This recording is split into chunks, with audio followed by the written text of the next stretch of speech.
घर में चाहे कितनी भी बड़ी बात हो जाए, पर किसी को भी अधिकार नहीं होता है किसी पर यूं भड़क कर उस पर हाथ उठा दे। बार बार मन में उथल पुथल से जूझ रही काजल को यह एहसास हो रहा था कि वह उसकी शायद अपनी बहन होती तो कभी ऐसा नहीं करती। जरा सी बात काजल नहीं जानती थी कि जरा सी बात का बतंगर बन जाएगा। हालांकि अपने क्षणिक आवेश का उसे भी बहुत दुख है, लेकिन अब तो बात काफ़ी बिगड़ चुकी है। वैसे भी विवाहित ननदों के तेवर सास से कम नहीं होते। फिर पायल तो इस घर की लाडली छोटी बेटी थी, सबके स्नेह की इकलौती अधिकारी। उसके लिए ही नहीं बल्कि पूरे परिवार के लिए यह जरा सी बात भी बहुत बड़ी बात थी। हाँ, जरा सी बात ही तो थी। क्या हुआ जो आवेश में पायल को एक थप्पड़ लग गया? उसे इतना तूल देने की कहाँ ज़रूरत थी? वैसे भी मैंने किसी द्वेष से तो उसे थप्पड़ मारा नहीं था। मैं तो पायल को अपनी छोटी बहन सा मान देती हूँ। पायल की जगह मेरी अपनी बहन होती तो क्या इसे पी नहीं जाती? लेकिन पायल लाख बहन जैसी होगी, बहन तो नहीं है ना, इसलिए परेशान कर रखा है। काजल जितना सोचती उतना ही उलझती जाती, लेकिन मामले को सुलझाने का कोई सिरा उसके हाथ में नहीं आ रहा था। दूसरा कोई मसला होता तो काजल पति अमर को अपनी बगल में खड़ा पाती, लेकिन यहाँ तो मामला उसकी अपनी छोटी बहन का है, जिसे पायल ने अपने स्वाभिमान से जोड़ लिया है। अब तो अमर भी उससे नाराज है। किस किस को मनाए, किस किस को सफाई दे, काजल समझ नहीं पा रही थी। हालांकि आवेश में ननद पर हाथ उठते ही तो काजल को अपनी गलती का एहसास हो गया था, लेकिन वह जली हुई साड़ी बार बार उसे अपनी गलती नहीं मानने के लिए उकसा रही थी। दरअसल काजल को अपनी सहेली की शादी की सालगिरह पार्टी में जाना था। अमर पहले ही तैयार होकर उसे देर करने का ताना मार रहा था। ऊपर से जो साड़ी वह पहनने की सोच रही थी वह आयरन नहीं की हुई थी। छुट्टियों में मायके आई हुई ननद ने लाड दिखाते हुए भाभी की साड़ी को आयरन करने की जिम्मेदारी ले ली। काजल ननद की रिझती हुई बाथरूम में घुस गई। इधर नंदोई जी का फोन आ गया और उधर पायल बातों में डूब गई। बातों में खोई पायल आयरन को साड़ी पर से उठाना भूल गई और जब काजल बाथरूम से निकली तो अपनी साड़ी को जलती हुई देखकर वह होश खो बैठी। उसने ननद को उसकी गलती का एहसास कराने के लिए गुस्से में उससे मोबाइल छीनने की कोशिश की, लेकिन आसन्न खतरे से अनजान पायल के अचानक मुंह घुमा लेने से काजल का हाथ उसके गाल पर लग गया, जिसे उसने थप्पड़ कहकर पूरे घर को सिर पर उठा लिया। देखते ही देखते घर में ऐसा भूचाल आया जिसे किसी भी रिएक्टर पैमाने पर मापा नहीं जा सकता। घर भर की लाडली बहू अचानक किसी खलनायिका सी अप्रिय हो गई। मनुष्यत के सायों में भी कभी रूमानियत खिली है भला?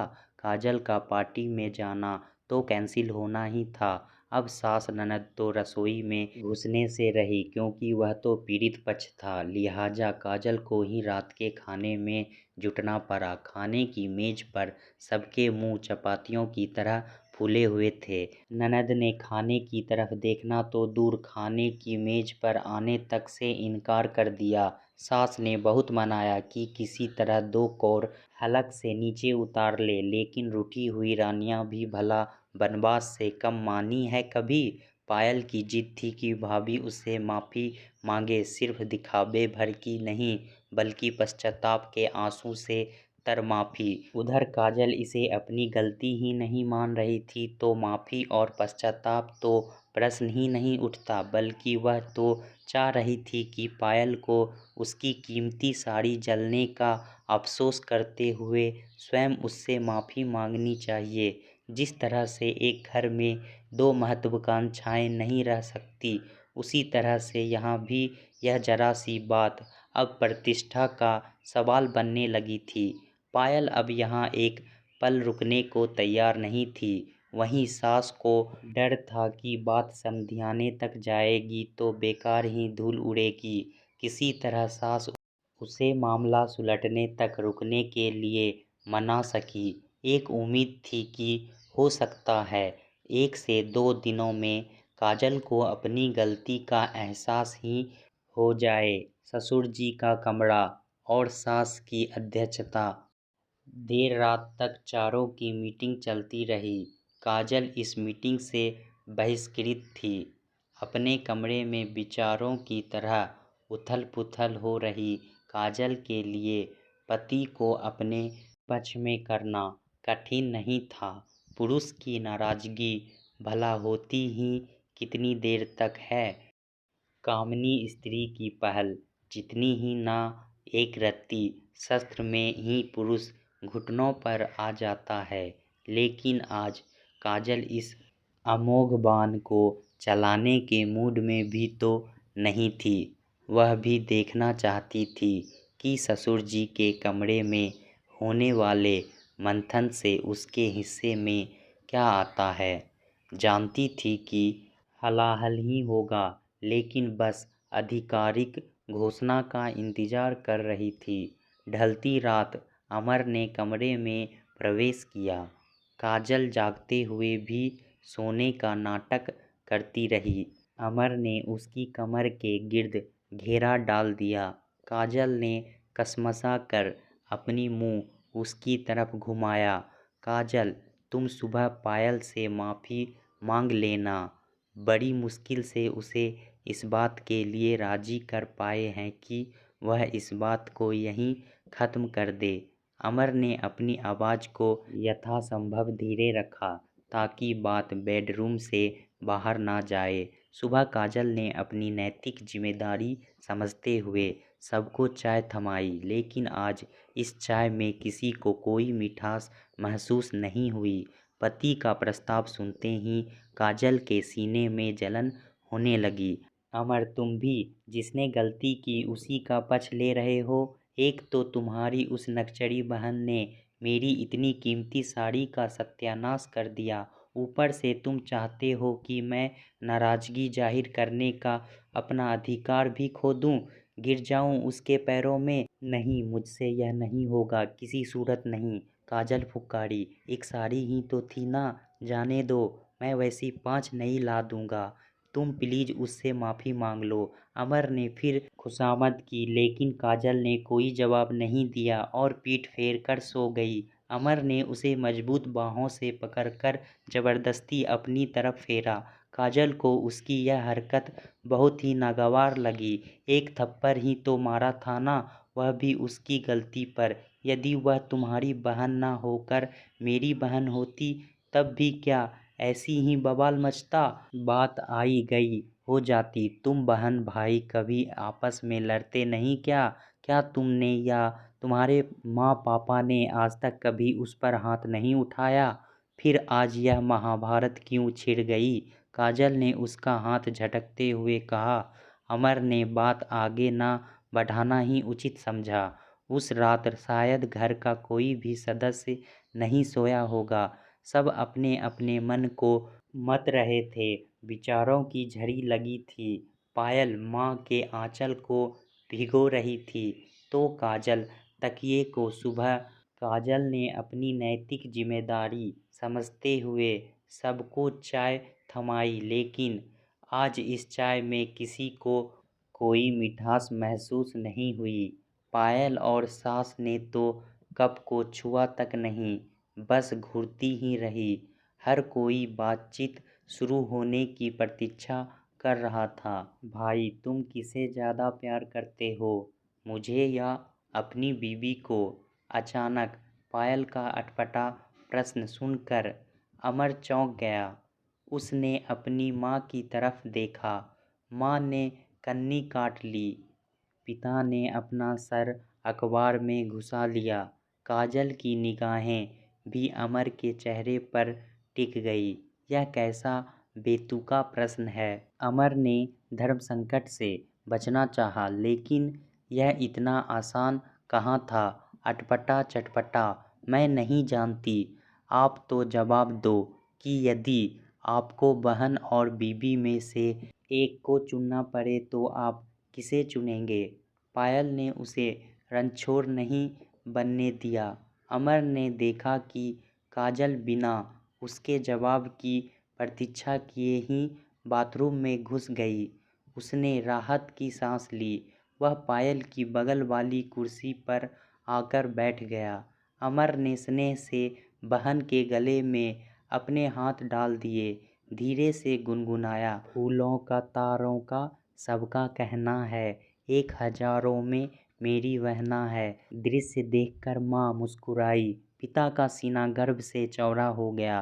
पायल को अपने प्रश्न का जवाब मिल गया था। भाई, यदि आप मुझे सचमुच प्यार करते हो तो भाभी को तलाक दे दो। पायल ने भाई के कंधे पर सिर टिकाते हुए कहा। उसकी आंखों से आंसू बह रहे थे। बहन की बात सुनते ही अमर को सांप सूंघ गया। उसने पायल का मुंह अपने हाथों में ले लिया। यह क्या कह रही हो तुम। जरा सी बात पर इतना बड़ा फैसला। तलाक का मतलब जानती हो ना। एक बार फिर से सोच कर देखो। मेरे ख्याल से काजल की गलती इतनी बड़ी तो नहीं थी जितनी बड़ी तुम सजा तय कर रही हो। अमर ने पायल को समझाने की कोशिश की। अपनी बात के समर्थन में उसने माँ पापा की तरफ देखा, लेकिन माँ ने अनसुना कर दिया और पापा तो पहले से ही अखबार में घुसे हुए थे। अमर निराश हो गया। जरा सी बात, क्या बहन के स्वाभिमान पर चोट भाई के लिए जरा सी बात हो सकती है। हम बहनें इसी दिन के लिए राखियां बांधती है क्या। पायल ने गुस्से से कहा। पायल ठीक ही कह रही है। वह 2 साल की ब्याही लड़की तुम्हें अपनी सगी बहन से ज़्यादा प्यारी हो गई। आज उसने पायल से माफ़ी मांगने से मना किया है, कल को सास ससुर की इज्जत को भी फूंक मार देगी। भाई बहन की बहस को नतीजे पर पहुंचाने की मंशा से मनरेगा में बरसात से पहले ही नदी नालों पर बांध बनवाए जा रहे हैं, ताकि तबाही होने से रोकी जा सके। सरकार का यह फैसला प्रशंसनीय है। पापा ने अखबार की खबर पढ़कर सुनाई। अमर समझ गया कि इनका पलड़ा भी बेटी की तरफ ही झुका हुआ है। कहाँ तो अमर सोच रहा था कि इस बार बहन के प्यार को रिश्तों के पलड़े पर रखकर मकान पर उसके हिस्से वाले आधे भाग को भी अपने नाम करवा लेगा, लेकिन यहाँ तो खुद उसका प्यार ही पलड़े पर रखा जा रहा है। काजल का थप्पड़ उसके मंसूबों की लिखावट पर पानी फेर रहा है। अमर ने काजल को शीशे में उतारना तय कर लिया। वह इस जरा सी बात के लिए अपना इतना बड़ा नुकसान नहीं कर सकता, और वैसे भी यदि वह नुकसान में होगा तो काजल भी कहाँ फायदे में रहेगी। पायल दिन भर अपने कमरे में पड़ी रही। सबने कोशिश कर देख ली, लेकिन वह तो काजल को तलाक देने की बात अड़ ही गई। हालांकि सबको उसकी यह जिद बचकानी ही लग रही थी, लेकिन मन में कहीं ना कहीं यह भय भी सिर उठा रहा था कि इस बार की जीत कहीं काजल के सिर पर सिंह ना उगा दे। कहीं ऐसा ना हो कि वह छोटे बड़े का लिहाज ही बिसरा दे। जिस पर चाहे हाथ उठाने या सामने बोलने लगे।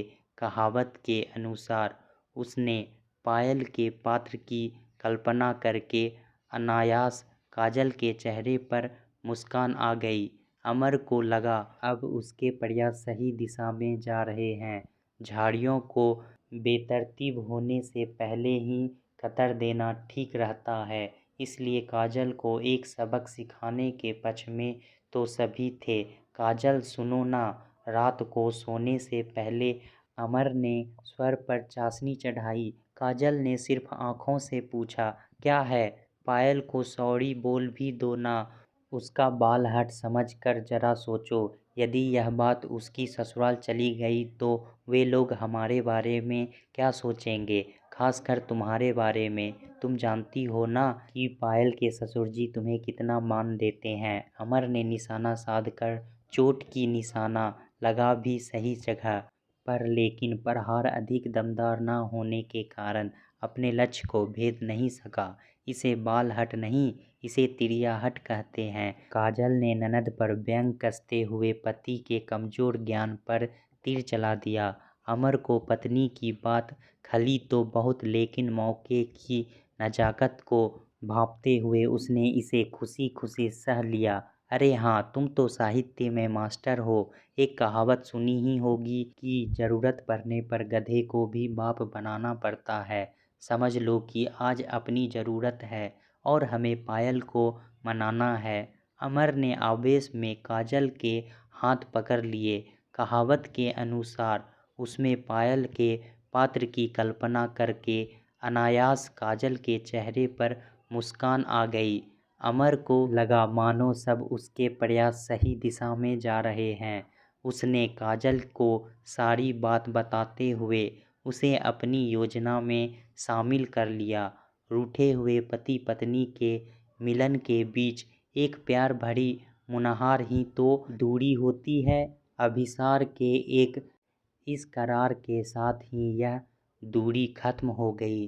शक्कर के दूध में घुलते ही उसकी मिठास कई गुना बढ़ जाती है।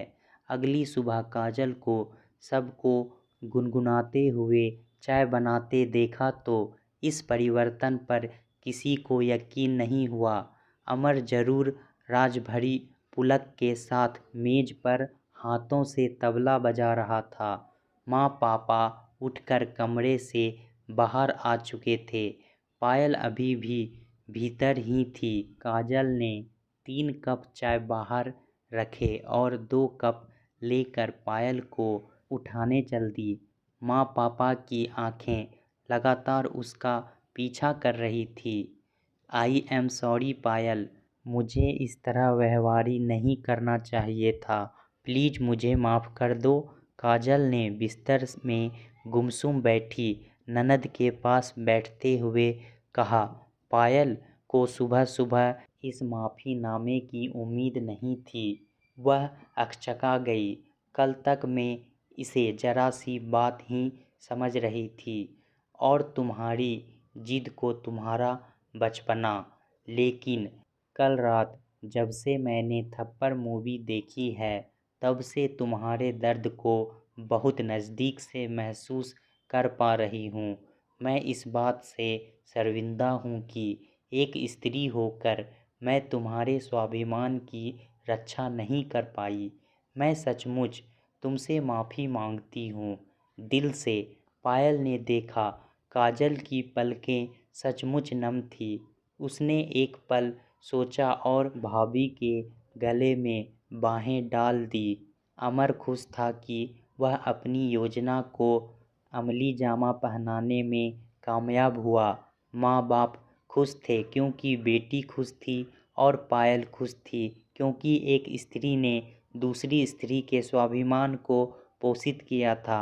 दोस्तों, रिश्ते में प्यार बनाए रखने के लिए हमें गुस्से में ना तो कुछ बोलना चाहिए और ना ही किसी प्रकार की प्रतिक्रिया जाहिर करनी चाहिए। नहीं तो गुस्से में हमेशा इंसान से गलती हो जाती है जिसके लिए उसे ज़िंदगी भर पछताना पड़ता है। दोस्तों, कहानी कैसा लगा हमें कमेंट में ज़रूर बताएं। इसी तरह की पारिवारिक कहानी सुनने के लिए हमारे चैनल को सब्सक्राइब ज़रूर करें। धन्यवाद।